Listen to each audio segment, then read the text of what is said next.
যে সমস্ত ফকিন্নির পোলা কোটিপতি হয়েছে, জুলাই আন্দোলনকে কেন্দ্র করে যে সকল বিষ্ণু পোলাপান উপদেষ্টা হয়েছে, তারা এখন ক্ষমতা ভাগাভাগি করার জন্য এই ইলেকশনে জাতীয় পার্টিকে মেনে নিচ্ছে।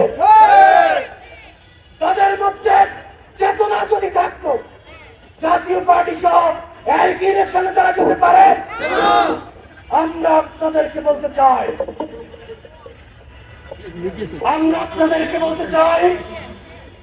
যদি তাদের মধ্যে সেই চেতনা অবশিষ্ট থাকতো, তারা জাতীয় পার্টি সহ এক ইলেকশনে যেতে পারতো না।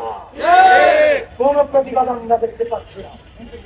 তারা প্রায় কথা বলে, চেতনার কথা বলে, কেউ কেউ আমাদের আবেগ বিপ্লবী হাতির নাম বিক্রি করে তারা ক্ষমতার ভাগাভাগি করার জন্য এই সমস্ত করছে।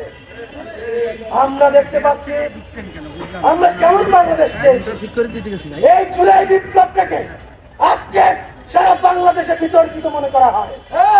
জুলাই অভ্যুত্থানের নাম শুনলে মানুষ নাকি থুতু দেয়।